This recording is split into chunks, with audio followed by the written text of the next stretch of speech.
Mr. City Attorney, you ready? What's that? Donna, ready?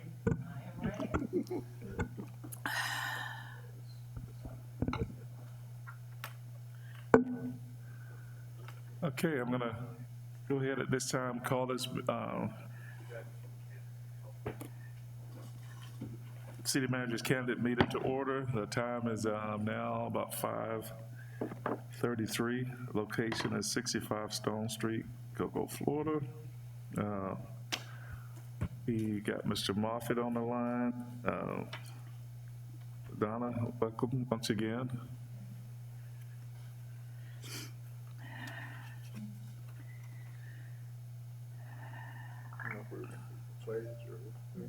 Just gonna proceed. As soon as Mr. Okay, Moffitt, Mr. Moffitt?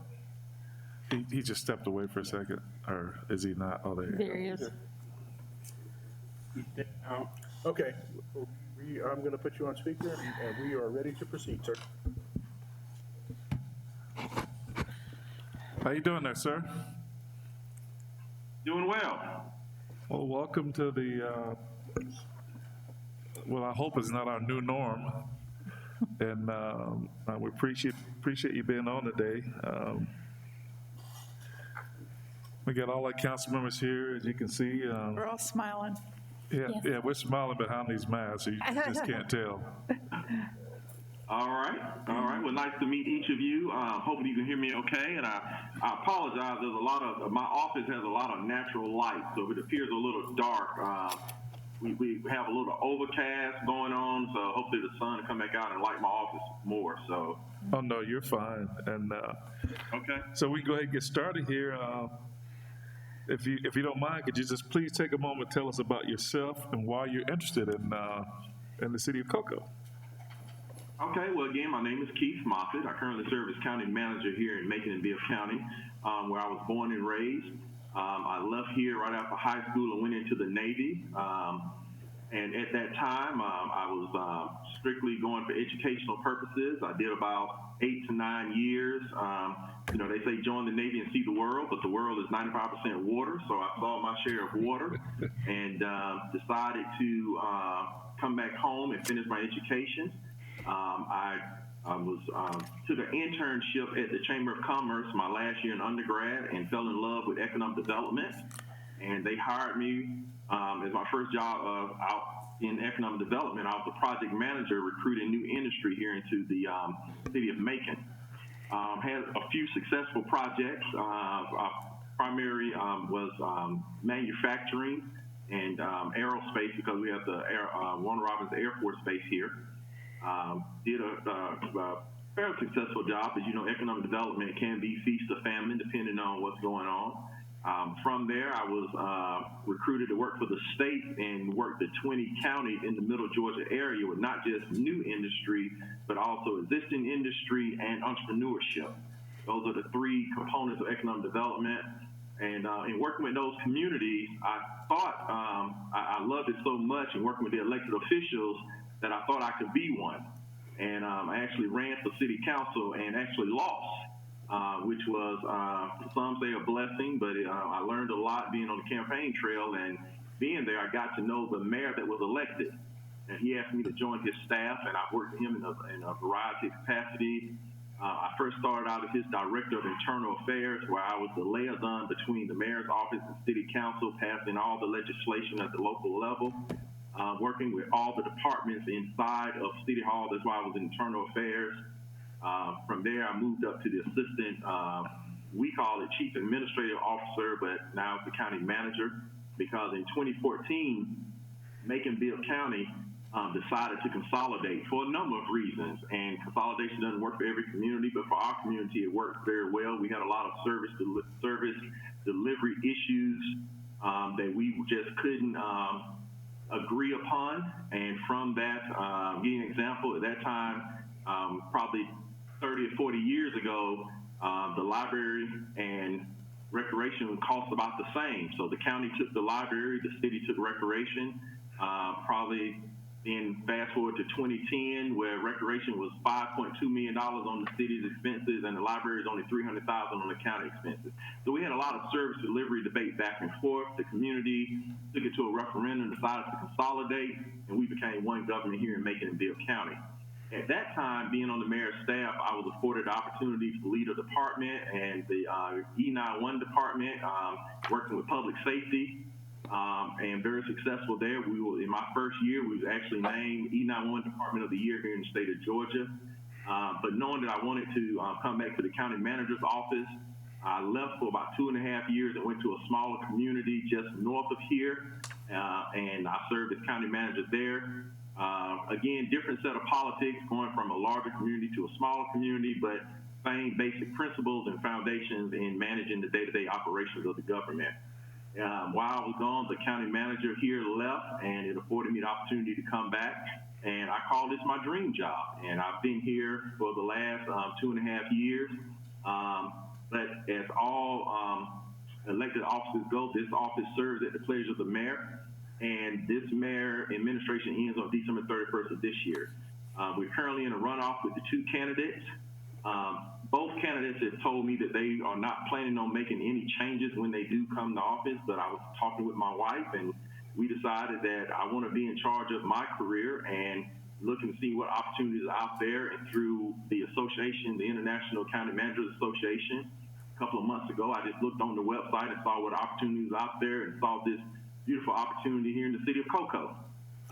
Did not know it was going to move so fast, which I'm appreciative, even though in this unprecedented time of COVID that you are continuing on with your process. And I put in my application, and I'm talking to you today.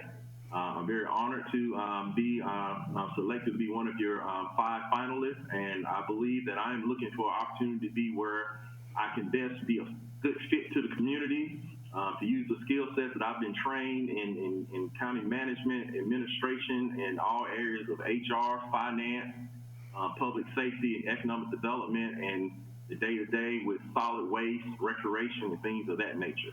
I do know that every government is different. I consider myself to be a very flexible and open-minded individual who believes I can work with all people. In the Navy, I was on a submarine where we had to fix the problem there and deal with the people that were in front of us, and I've taken that into my career. Again, Keith Moffitt, and I look forward to answering your questions this evening. Thank you, sir. Appreciate that. We're going to have our first question that's come from our Deputy Mayor Goins.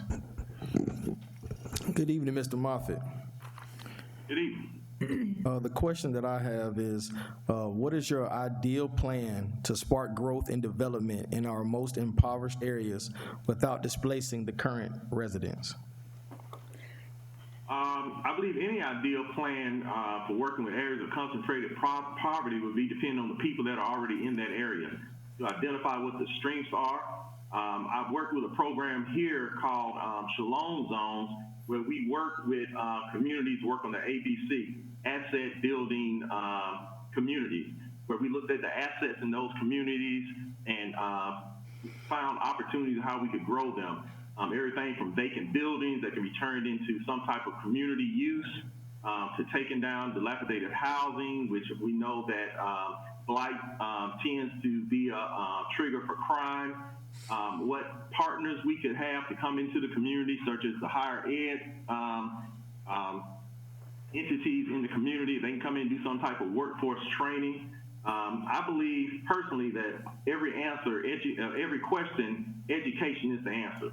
The more we can educate individuals in a community, the better off they will be. So if given the opportunity, I would start there with looking at what the assets in those particular areas are. And again, they will vary from community to community, or from neighborhood to neighborhood. Most neighborhoods have a historic or some type of identity that they don't want to lose. And I think it would be unfair to go in and try to change that makeup of that neighborhood. So it's very important to work with the citizens in that neighborhood to see what it is they want, and then how we can build upon the strengths that are already there. So that's how I would look at doing any type of growth initiatives in an impoverished neighborhood. Thank you. Thank you, sir. Next, we have Councilwoman Warner from District 2. Hey, Dr. Moffitt, thanks for being here. My question is, how do you vision day one, your first day on the job? What would be your plan for meeting and starting your relationship with your staff? Well, again, I told you I consider myself a people person, so it would be going around and really meeting them where they are, talking to them about their history, their experiences, asking them what they envision of their role in working with me would be, seeing what their strengths and opportunities are, identifying areas that we can definitely find some low-hanging fruit from day one. Again, institutional knowledge is very important in any new endeavor for me. Meeting the people who are the decision makers, the ones that are out front, and especially the ones that do a lot of the work behind the scenes. Knowing who those people are and go ahead and working on those relationships, building those bridges, asking the right questions. I do believe in asking questions. I do believe in clarity of communication to get the ball rolling. So day one to me will be mostly introductions, setting out what the agenda will be and how we move forward, and identifying, one, how we're going to communicate that and how we're going to measure it. I believe in, again, open and honest dialogue. And so I would just take day one and just go from there. Thank you so much. Thank you, sir. Next, we have Councilman Bover from District 3. Good evening, Kate. Good evening, sir. What other strengths do you bring that will contribute to meeting the expectations of this position? I bring a number of strengths. One, as I mentioned earlier, I'm very open-minded and flexible. I believe that there is no one way to do something, but I do believe that there is a wrong way to do something, and my goal is not to do it the wrong way. That because we work in a community with very different personalities, goals, and objectives, it's very important to bring all that to the table. So I believe in collaboration as one of my strengths of working with people. Again, open-minded, flexible, but I also believe one of my greatest strengths is that I'm a strategic thinker. I try to think of all aspects of the box and even outside of the box to try to make sure that I give the leadership all the options they need to make the best decision. Again, my job is not to make the decision for you. My job is to give you all the information and then carry out the decision that you make. So from that, my last strength I would say is that I'm an executor.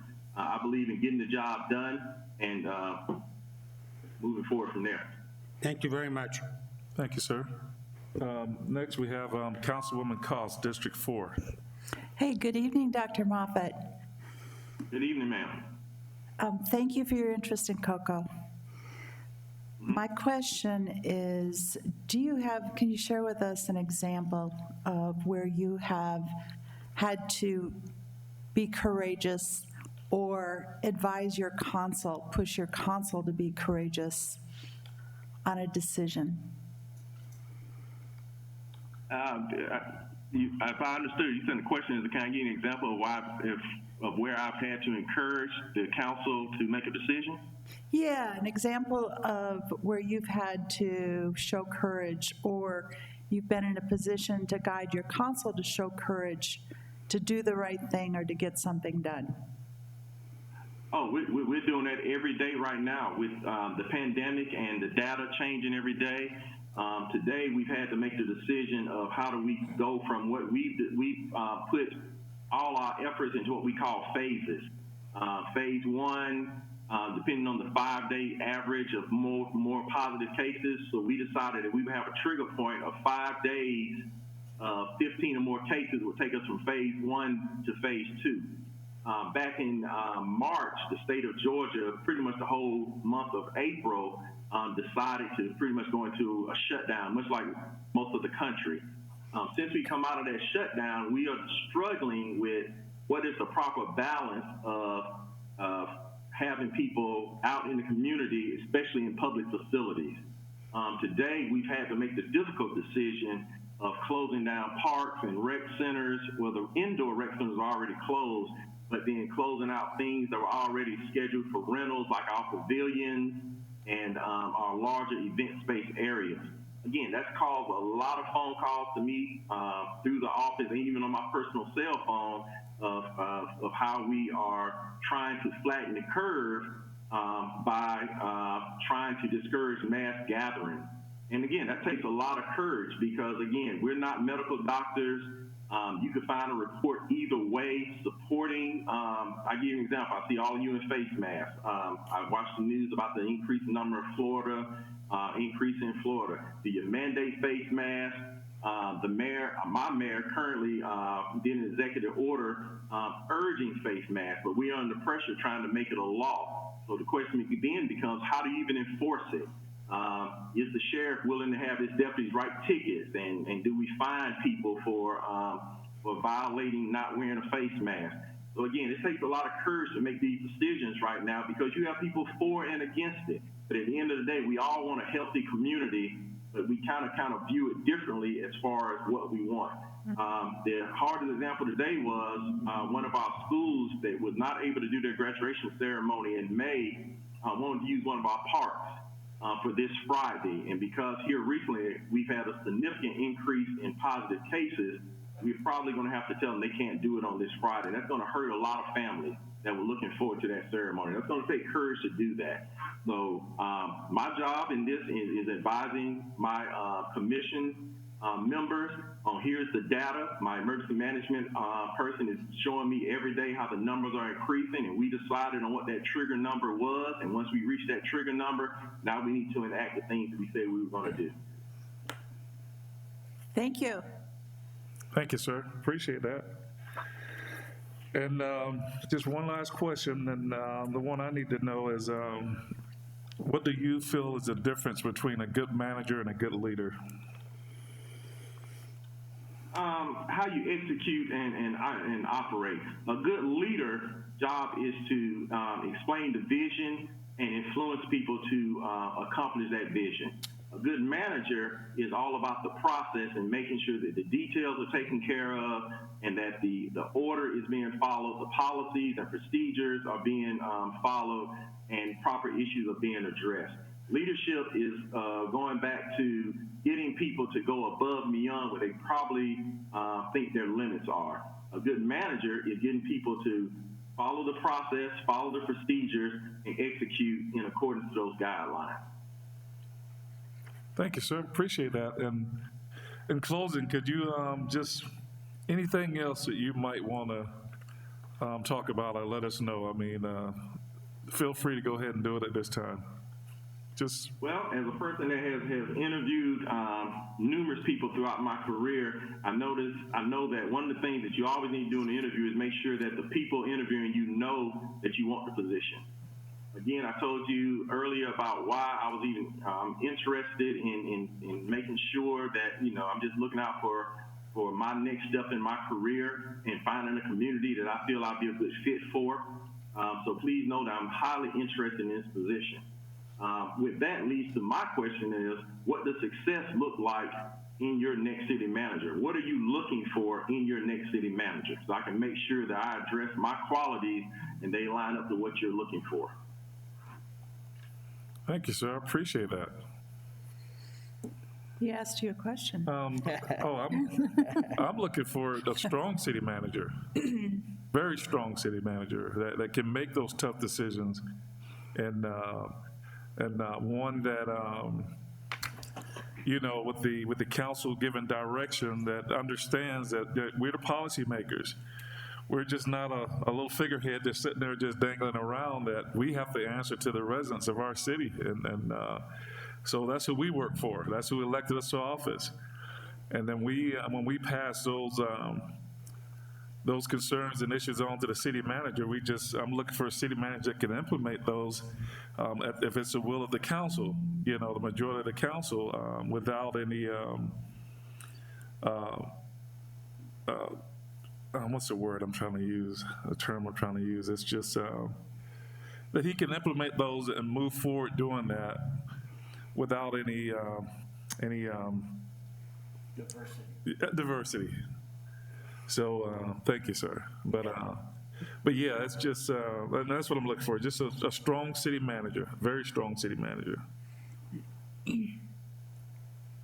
Well, I can assure you that my strength comes from the policies that would be outlined, that I should be able to come to you at the end of the day saying that these decisions were made in accordance with this policy. These decisions were made in accordance with the strategic plan. I even try to go so far as to make sure that all expenditures can be matched up to something that's in the budget. We take a lot of time creating budgets, approving budgets, and so it's very difficult to justify when we make an expenditure that's outside of something that was not discussed during the budget. And so in finding strength in my position, I think it comes from what is outlined in the strategic plan, what you have approved in the budget, and what policies you have adopted. So as long as I can show that at the end of the day, I feel comfortable sleeping at night that every decision I made that I can back up via policy. Yeah. Thank you, sir. Appreciate that. Thanks for coming on and answering our questions, and be safe and We'll talk enjoy to the you rest of your day. All right, thank you for having me again. And again, hopefully, if I'm blessed with this opportunity, I would love to meet you in person. Thank you, sir. Thank you, Dr. Moffitt. Okay. Thank you.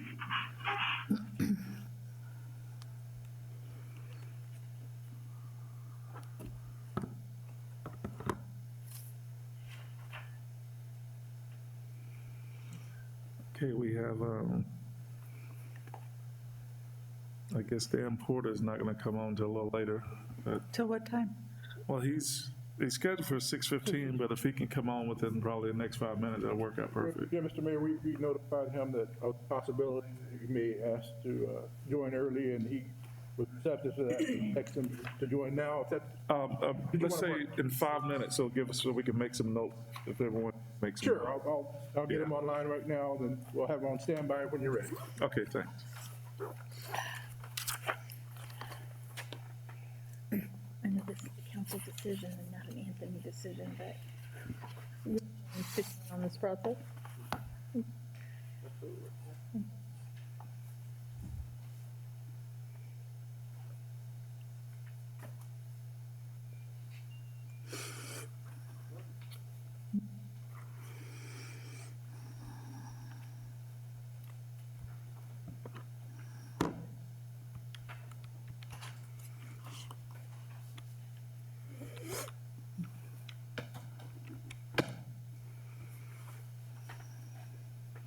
And Donna, once again, I just wanted to, your firm did a really good job with these candidates. I'm really impressed with the ones that I've seen and talked to so far. Very impressed. If I may, I put a little packet at your place. Mm-hmm.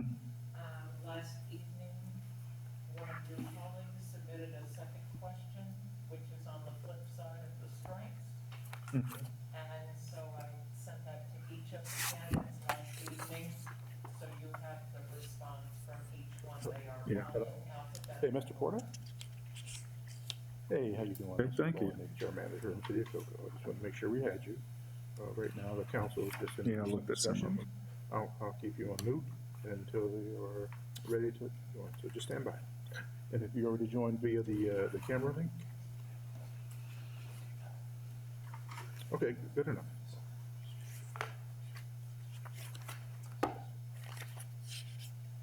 Mr. Mayor, he's ready when you. Okay.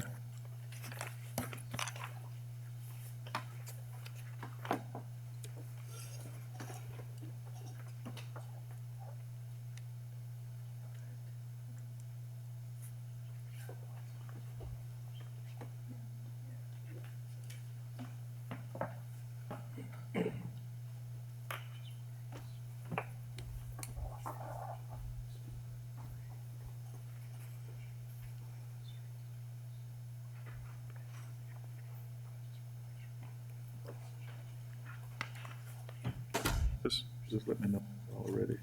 I'm ready. Ready? Alex, you ready? Yes, sir.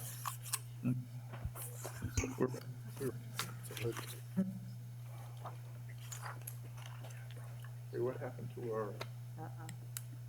We're out of our showing our council. Mitch?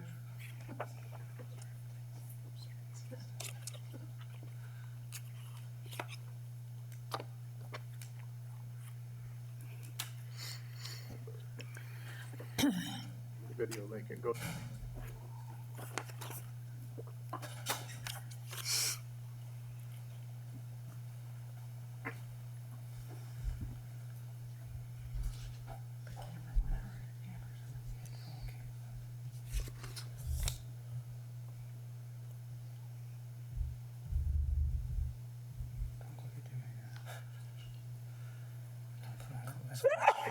Bless you. Who is that? It's a masked person over there. Yeah. Shortest person at the table. I'll have to dry my back off. Yeah. I don't know that cough anywhere. Or sneeze. I think even after this pandemic's over, we should all wear masks. You mean you can hear that cough anyway? Well, there are a lot of societies, Oh, yeah, South Korea. Asian societies that do. Vietnam? Yeah, South Korea, they wear masks all the time. If you feel the least bit sick, you wear a mask. Oh, well, we got the webcam. Oh, you gotta switch it to the integrated. They got their back turned to us. Don't they see that beard, they'll think it's Cousin It, you know? Do you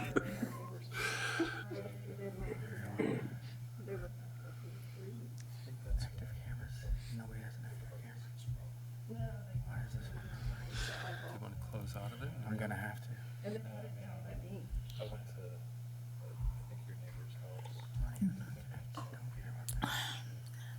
Get back over here. New audio hardware.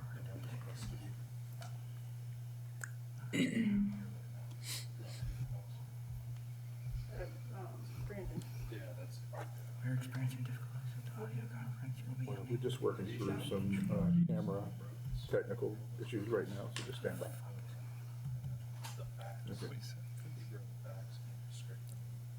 sorry, we're unable to call you.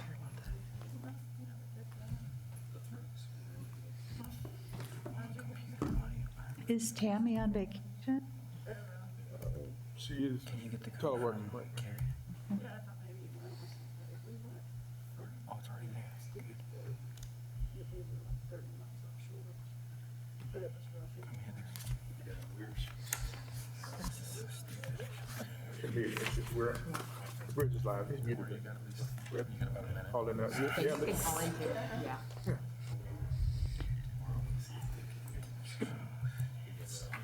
I think it's like, there's no Wi-Fi. That's why it's gone.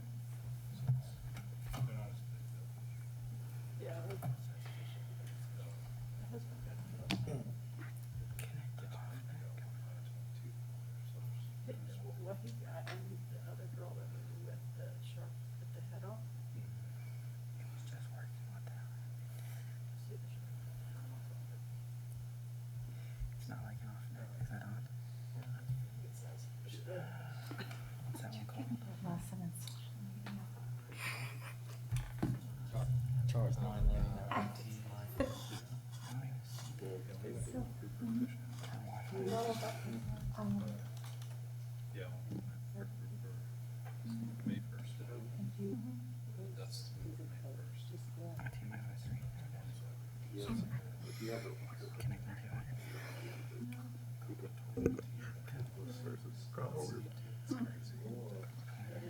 It's not even doing anything. They're good.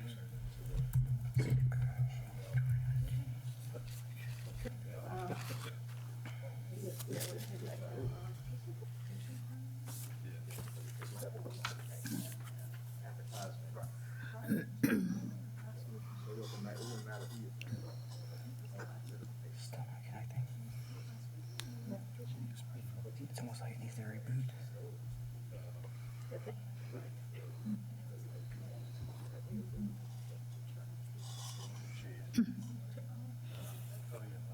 Is your City of Cocoa iPhone? Yeah.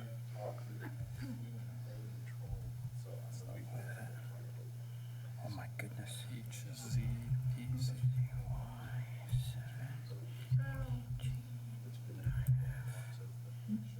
Q. Yeah.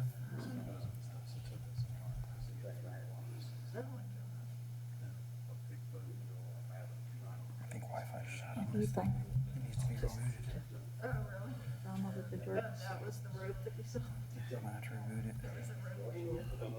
In the law. This is so annoying. Our little bar It up like here. just went out too. I saw her. PR. We're just on a meeting. Yeah, I mean, I wasn't in the room. They're like screaming. Now they're trying to. I could still like, I'm a presenter in there, and That's what I this thought. one went to just the meeting screen with no cameras. That one in there still working. Yeah. They're gonna- I don't know. There was some more, there was some chicken left over in there. Last night, so once they're giving it away, I guess. Oh, yeah. They've got their license pulled and pulled, and they got it pulled, it wasn't just the alcohol, they also did. We're having some technical difficulties. It's rebooting. We're having a baby party. Maybe. What part of freaking the law do you not understand? I'm trying to follow up with Mike Sarasha. The guy who. This is annoying. Yeah. Yeah. We will do it, you know. I think she had Weird fifty. that Well, he's right none of the next door. Wi-Fi, it's like the wireless card went His out. business too. He does have a big sign for his law office right on the wall facing the It's always something. patio, so maybe a trade off there. Yeah. Takes a long time. Oh, I tried that one. I tried the cocoa off there. It's not connecting to any of The them. only bar in town who's open. If that's the case, I don't know what the heck we're gonna do. Grab the one from the back. The Chromebook? I could as a presenter, but then, nah, I could. Let me try this real quick.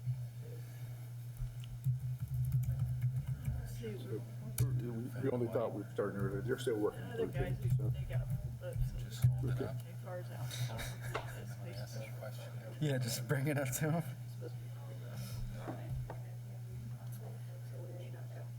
Can you get that paper from Gary? So I don't know the number to log into.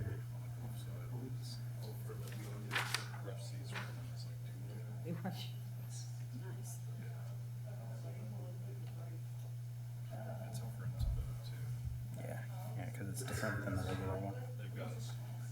Yeah, the 826. I actually copied it before I shut down that page, and then.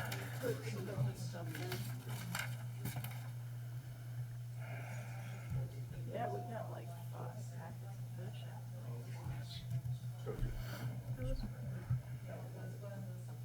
They were talking about that. And I was like, I gotta send for getting by a boat. We're like way out here. And then we look over and there's these paddle boarders out amongst all the people trying to get bait. And I was like, really? That's how Cynthia got hit by the boat. We have some marks in the stable that are out, some reef marks, and we're on those. 45 feet of water. I can't imagine. They know all this is still being. They know all this is still being recorded, right? Well, it should have been big was, because it was where we were north of the pier at first. And I was like, there's something like, why was he on here? But apparently there was a sandboard just on the south side of the pier.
We're here. Okay,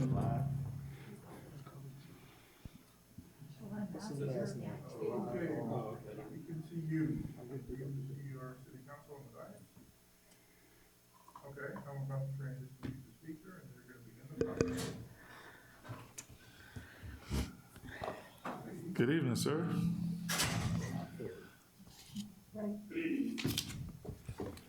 Well, welcome to this virtual world that we're in right now, and we got if you don't mind, what I'm going to do is, if you can just please, if you're ready, just take a few minutes to tell us a little bit about yourself and why you're interested in the city of Cocoa. Yes, sir. Well, first of all, I want to thank each of you to allow me to be here this evening. It's a great opportunity to come before you via virtual world and discuss my experiences and why Cocoa. First of all, I've got almost 30 years of local government experience I bring before you. Currently, I've been with the city of Cartersville for 22 years, past 19 of which I'm assistant city manager. Work with the city manager on a daily basis to make sure that we provide everything for our citizens.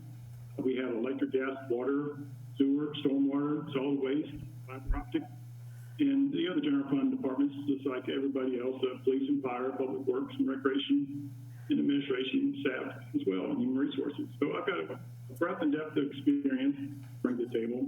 I created the finance department for the city of Cartersville. I created the human resources department, as well as the IT department for the city. So I bring a lot of experience to the table that I don't believe everybody else may have, but I know I have a lot of experience. I work with the county, Bartow County administrator on various projects and tasks. So we've implemented a 700 megahertz radio system countywide, updated the 911 software. As I mentioned, I'm over the IT department, so I'm heavily involved in IT solutions for our city, as well as help Bartow County with that. I'm over our downtown development authority. We have a historic downtown. You have the historic Cocoa Village. I oversee the historic downtown development authority with my manager, and I work with the DDA board to make sure that we bring events to the downtown and make improvements in our downtown community. So I've got a lot of experience with that. I work with the Convention and Visitors Bureau. We have a convention center in the city, as well as our own civic center. So I work with our recreation department who oversees the civic center. I work with the Convention and Visitors Bureau. I've got experience in that facet as well. I'm heavily involved in public works and construction management. I've been project manager on numerous tasks. Just recently completed our fuel station and our gas department facility last year. I'm currently working on one of our strategic plans for the city council is automated metering infrastructure. That's a major project to work with all our utilities. So I bring a lot of experience to the table. And you ask why Cocoa? Well, Cocoa is a great place. It's a great location. It's got a lot of history to it, family friendly. And first, finally, I grew up in Brevard County, so I've got a lot of experience. I went to Brevard Community College. I know what to experience in Cocoa. It's just a great opportunity to come back home. So those are some of the reasons that I'd like to look forward to being the next city manager for Cocoa and some of the experience I bring to the table. Thank you, sir. I appreciate that. We're going to start off with the questions. We have, first up, we have our deputy mayor from District 1, Alex Goins. Good evening, Mr. Porter. Yes, sir. The question that I have is, what is your ideal plan to spark growth and development in our most impoverished areas without displacing the current residents? Okay, the smart growth and development in those areas. Well, I came to Cocoa a few weeks ago over on July 3rd, and looked in the community.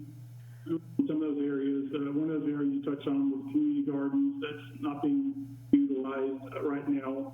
Talked about one of your ideas was possibly bringing some family housing there. What can we do? What kind of brings that for smart growth is it's kind of key to several things. Economic growth is one of those, and I've got experience with economic development. I know you have to work in conjunction with a lot of different areas. And if we can bring in more economic development, more jobs to the community that, first of all, pay living wages. I know one of the goals of the city council is to raise the minimum wage to up for city workers $15 an hour, but to also bring in industry into the community, jobs, better paying jobs for our citizens, so they have a place to go to work and they can come home and they can afford their home in their community.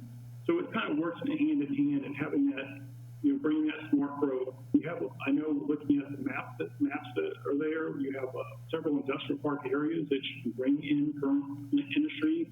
I would work with our economic development team and make sure that we're working with the state as well to bring new jobs to the community, better paying jobs that, for our citizens to have places to work. Make sure they also work with our education system, because one of the things that I'm finding, we're finding in this area is workforce development. It's making sure those citizens have the skill set necessary to do those jobs. So it's a multifaceted approach, but you have to work to bring in smart growth. You have to have the jobs available for people to do that. You have to have living wages, and you have to have the workforce that's trained to be able to take those jobs on. So I have a lot of experience in that area, working on our economic development team, bring that experience to GoCo. All right, thank you. Thank you, sir. Next, we have Councilwoman Warner from District 2. Hey, Dan, thanks for being here. My question is, let me know what day one on the job looks like for you. What's your plan to meet your staff and, to share your vision with them? What's your first day on the job look like? Sure. Well, first day on the job first of all, I'd like to meet each of you individually and collectively to make sure I get that game plan in place. After doing that, meeting staff, my goal is to, with the departments and, collectively, and also get to know the employees. One of the things I do through my job is I get out and work. So I can't do that day one. One of my goals is to have one day a month workout to go out in the workforce and work with the departments. I've gone and picked up trash, solid waste crew, stormwater crews, I've built sidewalk.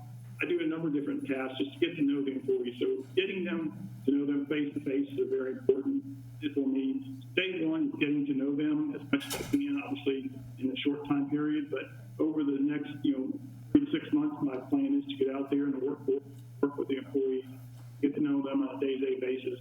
That way they can see that, hey, I'm with them, I listen to them, and I also get to know them better, relate to them one-on-one to work. Hey, city manager cares about us, and we do a better job as a team. That's one of the things I bring is a lot of team approach to the process, get to know them. I think you have some well-qualified members. I know the assistant city manager sat in, he's got a lot of experience, he's got other experience throughout the organization. Get to know those individuals as well, and lean on them to understand the overall operations of the city and what can we do maybe to make it better?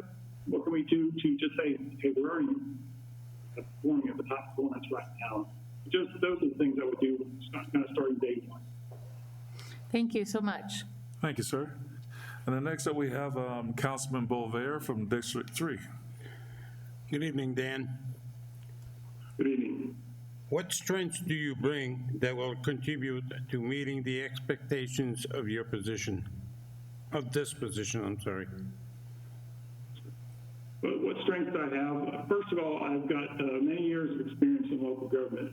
I bring to the table, bring to a team approach. I have years of experience in making sure I bring my team together, help them realize what their ultimate goals are. So I've got experience. I'm very inclusive. I'm very accurate in what I do. I'm very attentive to detail. I know the process. I've worked in local government for almost 30 years, so I know what it takes to be a leader in an organization. I've got a lot of experience that I bring forth to the table in City GoCo. And knowing the area, first and foremost, growing up in the area in Ford County, I know the area, so it's not like I have to learn, the dynamics of the community. Growing up in Titusville, very similar dynamics to GoCo. But also, if you look at the demographics of Cartersville is similar demographics to GoCo. So I've already got a lot of things, a lot of experience I bring to the table. And then looking at our workforce, making sure that we're meeting the needs of our citizens, but also our demographics meet that as well. One of my goals is to make sure that we hire the right people, but also our demographics match that. So again, I've got a lot of experience in human resources, police, fire, you name the utilities. I know you have a water utility system. I understand that. So there's a depth and breadth of experience I have in dealing with outside utilities. For instance, I deal with Georgia Power. I'm working on a couple of easements right now with Georgia Power, so I can bring the same thing to the power company there that I have to work with. Infrastructure, I've got federal, basically NIMS training, National Instrument Management System training. I've been through the hurricane. I grew up in the hurricane zone in Florida. I lived in Perry, Florida. I worked in Perry, Florida before Cartersville, so I've got Florida experience. So there's a lot of experience I bring to the table, and I know I can bring that to GOCO to help us become the best city in the state. Thank you, Dan. Thank you, sir. Next up, we got Councilwoman Cost from District 4. Hey, good evening, Mr. Porta. Thank you for your interest in cocoa. I'm sorry, could you repeat that? I said, good evening, Mr. Porta. Thank you for your interest in cocoa. Thank you. Leadership requires courage, and in our elected officials as well as in our top executive. Can you share with us an experience you've had where you had to display courage or where you had to advise or guide your consul to be courageous? Yes. That is a good question. Yes.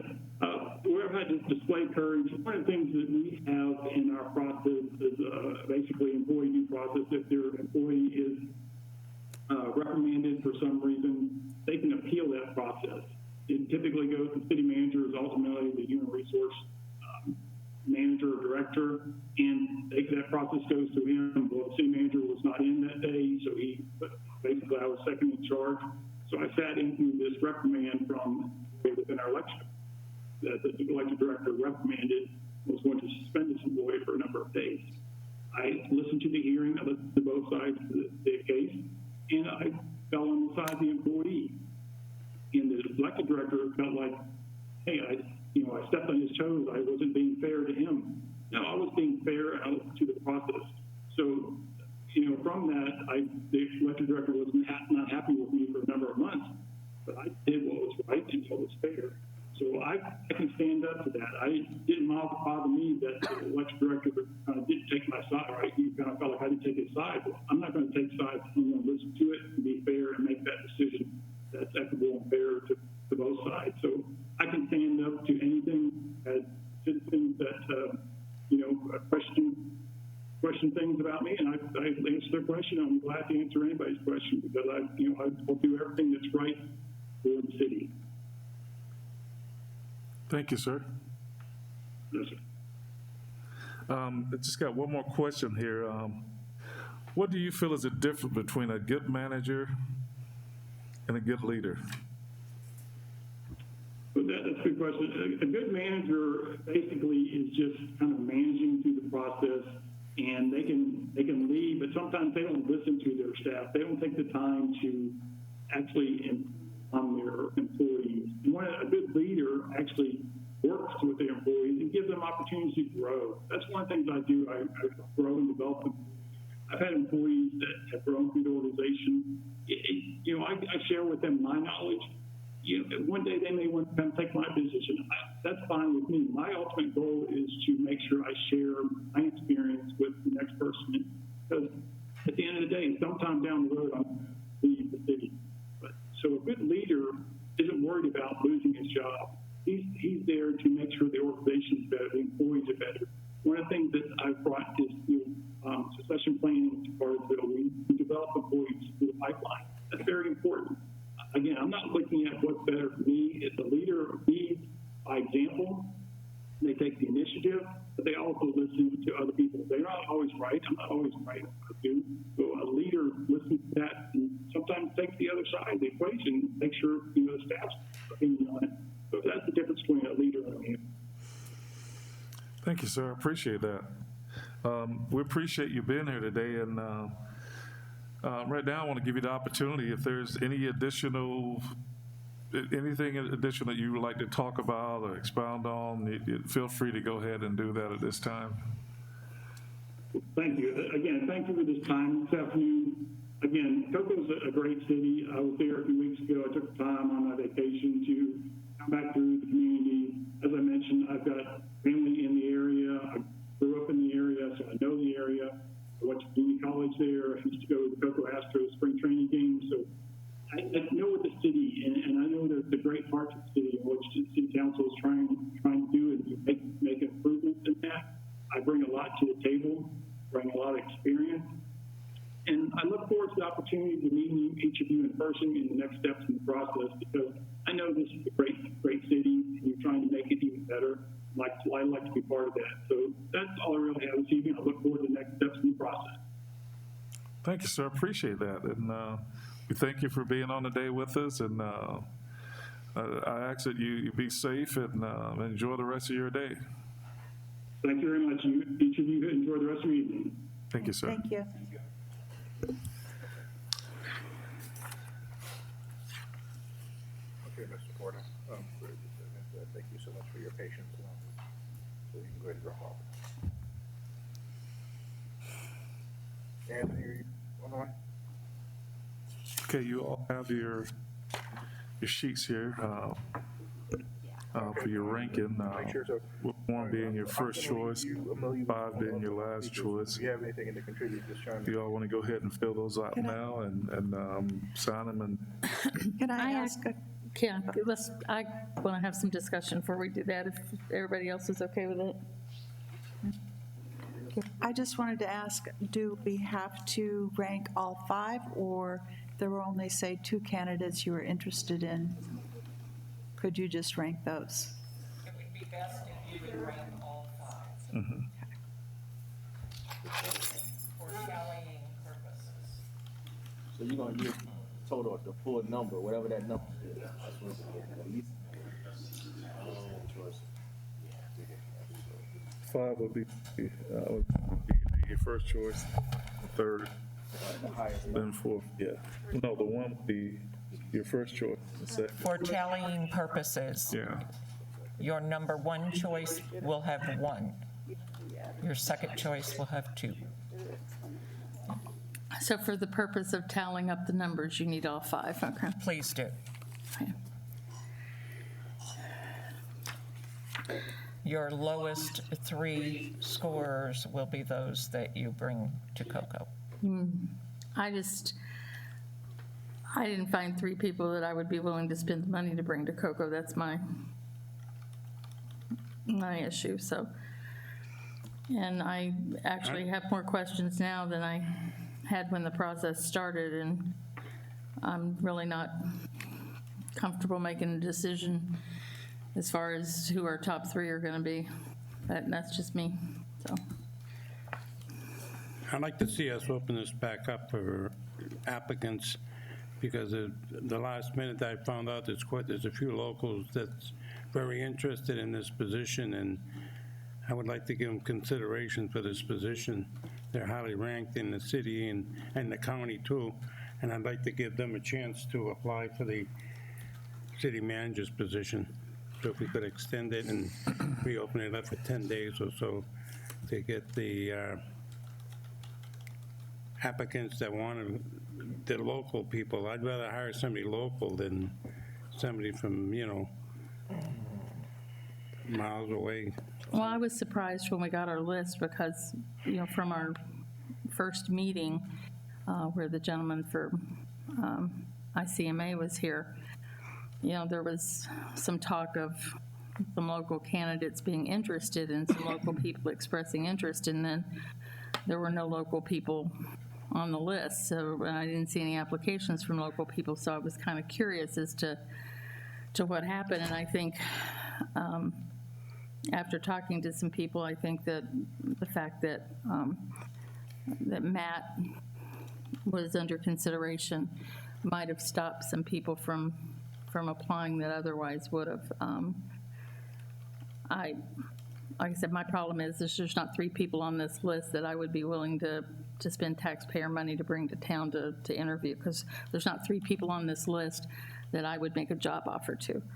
As a matter of fact, I've really only got 1. Okay, are you done?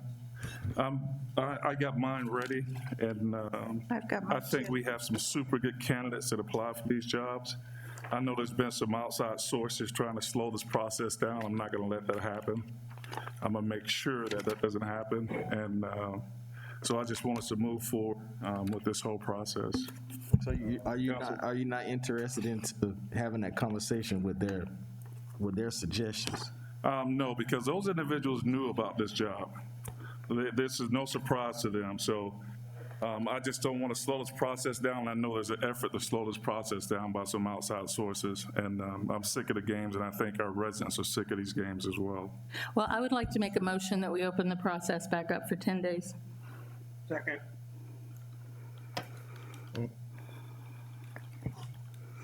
Councilwoman Cox, Oh, I forgot why. are you done? No, but I will say this, since we've seconded the motion, a little discussion. We do have the opportunity, well, first of all, this came up at our last meeting, and our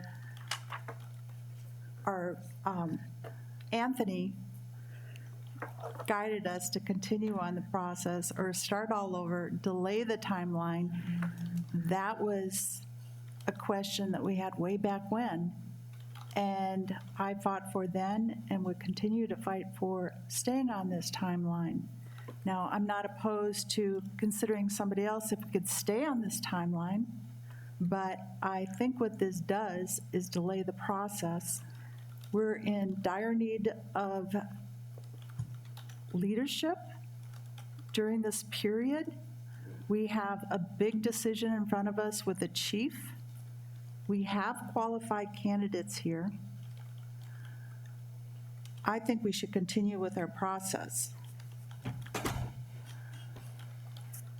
When was the next date that we have, if we do pick 3 today? What's the date when we come back for the one-on-ones? We could do that next week, should your schedules show availability. But if we do entertain 10 days, what would that do as far as time frame? What does that do? It's not just 10 days. You Well, I'm going to be out of town next week. Councilman Bovier's out of town for 2 weeks. So we're already looking at mid-August before we do one-on-ones anyway. Or the first week of August at that point. He gets back the 11th. So, And you're not available to call in? Well, it's kind of hard to do a Because one-on-one. we knew what this timeline was Well, going into it. So I'm a little concerned that people are planning vacation during the period when we well, knew we these would be things, well, I know interviewing. mine was planned long before we put a timeline together, but the timeline for when we were going to bring the candidates to town, I didn't see as being firm until we got to this point in the process. So we don't even actually have a date for bringing candidates to town yet. You can choose to do the candidate interviews just as you did last evening and today, so that you're all hearing all of the answers. But you obviously will ask more questions at that time. And we can still have one-on-one interviews. You can. and I know the residents are ready to move forward, and That's not what I'm hearing. I'm hearing our process is not transparent. They can't go online and see the applications. what do you mean it's not transparent? It was all online.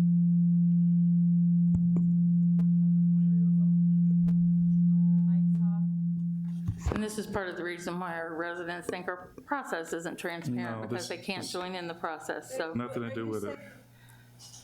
They all had the resumes. The resumes are not easy to get to if you're not real familiar. You have to really search to get to the resumes. You can't just go to the city's website and click on a link and see the resumes. You have to go through the entire Granicus process. You have to go find our agenda from our previous meeting where the resumes were listed. It's not an easy process to find them. So people are complaining. I mean, all you have to do is look. I'm getting emails. I actually have an email from somebody going, why are you guys trying to hide these meetings? And I'm trying to explain we're not, that there's empty seats here. You're welcome to come and sit in here and watch the process. They don't understand why they can see all of our meetings on TV or on YouTube, but they can't see this meeting. So I'm having to explain that it's not fair to the candidate we interview first if the rest of the candidates get to see what questions we're answering. So no, you're not going to be able to sit and view this, so because we're trying to keep the process fair. That information should be on our website, so I'm not having to answer these questions from people. But there's a motion on the floor in a second. I'd like to call the question.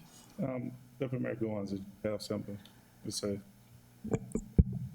I know we had a total of, am I mistaken, on 12 weeks total? That was the unofficial time frame, right?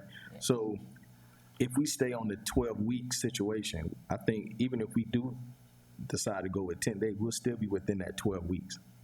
Am I wrong about saying that? And we can always extend that at your discretion. I think this is too important a decision to go, we're only going to use 12 weeks to make it. Yeah. I think we get it made when we get it made, and we pick the right Right fit now, for we the on city week of Cocoa. 6. Wait a minute, let's utilize your lights. We have lights here for a reason. So if you want to talk, flip your light on and then I'll recognize you. Councilwoman Cost. Just to say that I would hope that we went into this knowing we had 12 weeks, that we used that time efficiently and didn't plan to not be here. No, I plan not to be here seems You long. have a like light. that Councilwoman seems Cost has the like- floor right now. That ahead. just seems like an intentional delay. I mean, I have waited to plan my vacation so that I could work around this process, knowing that we had probably the most important decision of this council to make during a time when we need leadership, we need certainty, and we need someone to bring us together, which I'm sure whatever leader we choose is going to do that. We also have a pending decision with replacing the chief. We need to move on that. There are things that we have a responsibility here. We cannot be derelict in our duties. And that's why I would like to proceed. Now, if there is a way to proceed and consider somebody that could really be a competitor in this process, I'm open to that, but I'm not open in delaying the process. Are you done? Councilwoman Warner. Well, first of all, we don't get to pick the police chief. That's the job of the new city manager. And even if Exactly. we That's why we don't have have a to new choose them. city manager, the current city manager is perfectly capable of starting the process of finding a new police chief.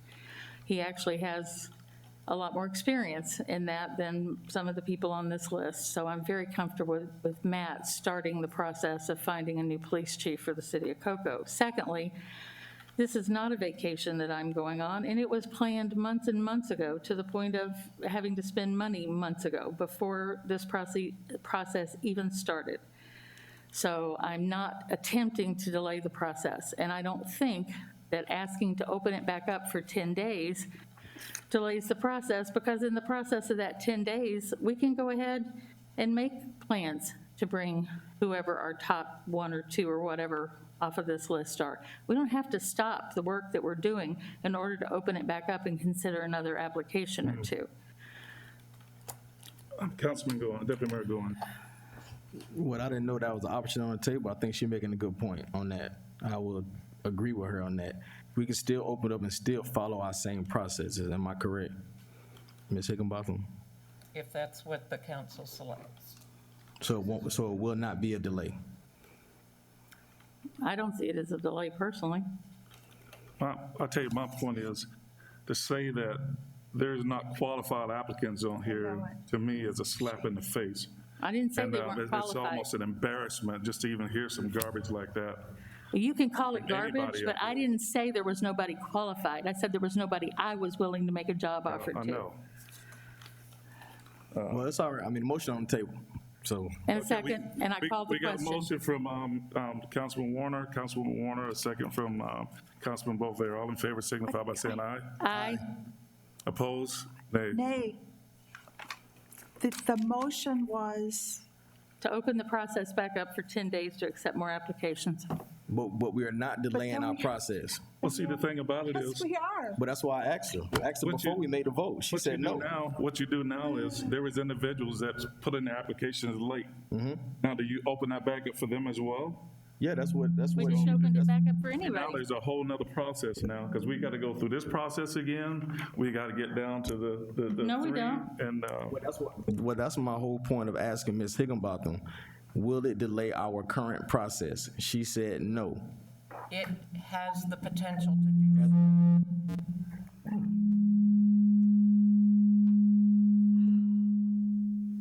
well, Well, the Councilman Bover is supposedly going on a 2 weeks vacation. She's going on a week vacation, so yes. I'm not going on a vacation, but I will be out of town. Process back. And all I know is the residents are ready to move forward with this, but the motion's been made, it's been second, and, but then there's no guidelines. When here. you're away, there's no way you can be involved in this process, like even, There's no way I can be interviews? involved in the process where I'm going to be. There's not even an internet connection. But I'm only going to be gone from the 24th till the 29th.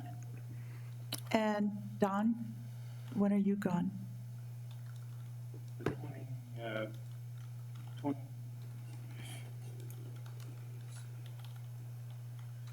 Now, who recommend these individuals? Now, before we brought 8 forward. We brought 8 forward. Yeah. Now, if you got other individuals filling out, now what do we do? How do we? We let Donna decide that. Well, you know what? We had the opportunity to decide that, and we failed the community, so We're all entitled to our opinions. yes, we are. All right, so what's the process moving forward? That's what I wanted. What's the process? Where If you choose to open it back up, Which we just did.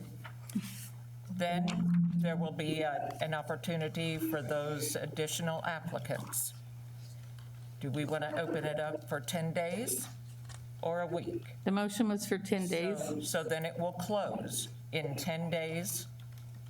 from today. I can't do anything until tomorrow. Okay. So from 10 days from tomorrow, which would likely be, the 26th? At that time, that opening would close. I would then begin interviewing those candidates that met your minimum requirements. And I would make my recommendations to you just as I did with the 8 a couple of weeks ago. You would then have the option, as we have done last evening and this evening, to interview the semifinalists and choose who you wish to bring in. And we may get 5 applications, we may get 50 applications, we don't know. Okay. We don't know that. That's not something we can determine.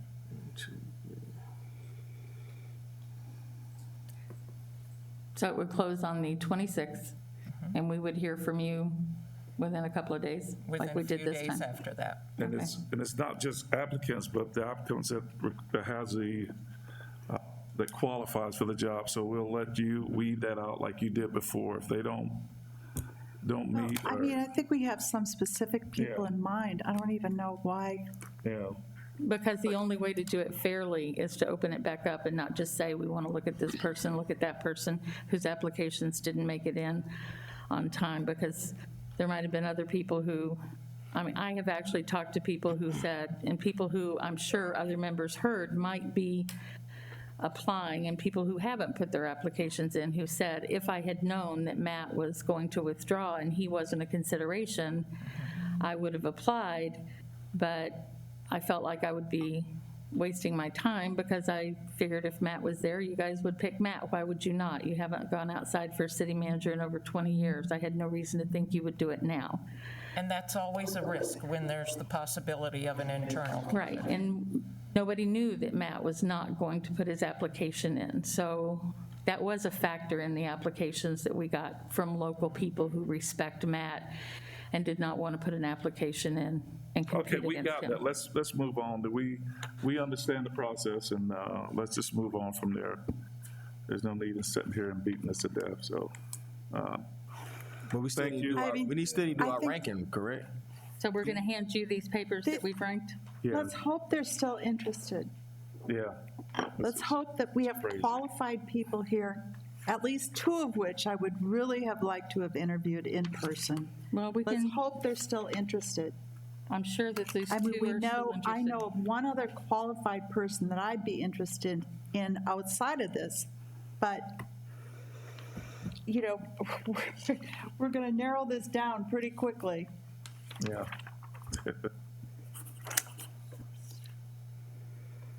And, Give these well- to you, Donna?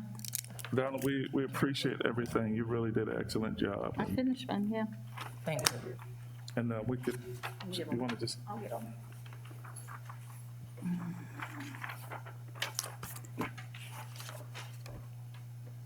one second. Donna, can we reach out to any of these candidates just to express our continued interest despite what just happened? I know I will. I'll be sending emails to every one of them.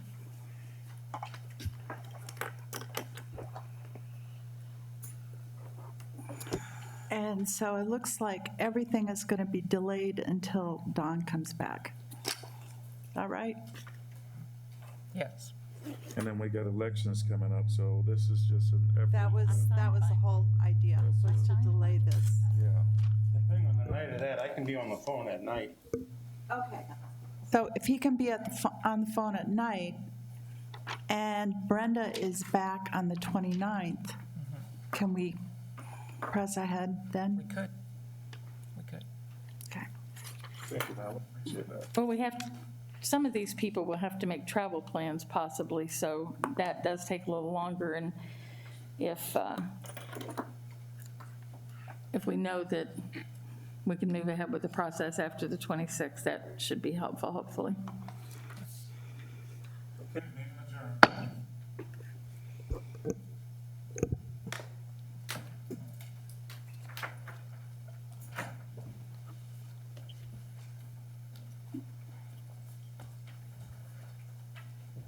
Anthony, you should have